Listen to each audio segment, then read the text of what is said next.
Hello student, this is Anupam Gambhir and you are watching Anupam English classes.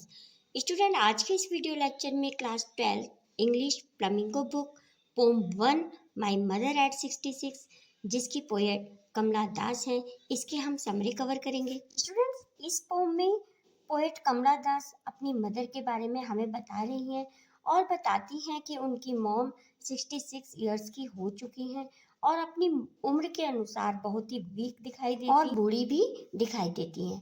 जब poet अपने घर पे वापस आने के बाद, यानी कि कहीं रहती होंगी बाहर स्टडी पर्पज से या जो भी है, तो आने के बाद जब वो वापस जा रही होती हैं तो उन्हें सी ऑफ करने के लिए उनकी मॉम उनके साथ जाती हैं।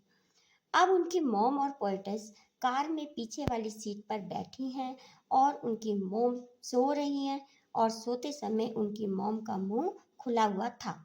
इस समय उनकी मॉम का फेस राख की तरह दिख रहा था और वे बहुत ही बेजान दिख रही थी।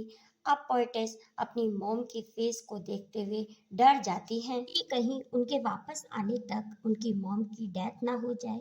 इस बात से डिस्ट्रैक्ट होने के लिए वे विंडो के बाहर की तरफ देखने लगती हैं तथा बाहर उनको भागते हुए पेड़ दिखाई देते हैं। अब पेड़ जो कि पीछे छूट रहे थे तथा उनकी मोम दोनों अपोजिट दिखाई देते हैं। क्यों? क्योंकि अब पोएटिस कुछ यंग चिल्ड्रन को देखती है जो बहुत ही हैप्पी, एनर्जेटिक और फुल ऑफ लाइफ होते हैं और अपने घरों से निकलकर प्लेग्राउंड की तरफ जा रहे हैं। वे बच्चे भी उनको अपनी मॉम के बिल्कुल अपोजिट ही दिखाई देते हैं, जो बहुत ही वीक हो चुकी हैं उनकी मॉम और मरने की कगार पर हैं। अब पोएटेस एयरपोर्ट पहुंच जाती हैं तो अपनी मॉम का फेस को विंटर फॉगी मून की तरह देखती हैं। अर्थात उनको अपनी मॉम का फेस कैसा दिखाई दे रहा है, जैसे विंटर के समय में मून थोड़ा धुंधला सा फॉगी सा दिखाई देता है ना, वैसा उनको अपनी मॉम का फेस दिखाई दे रहा है। अब वो बचपन की तरह अपनी माँ से एक बार फिर बिछड़ रही हैं।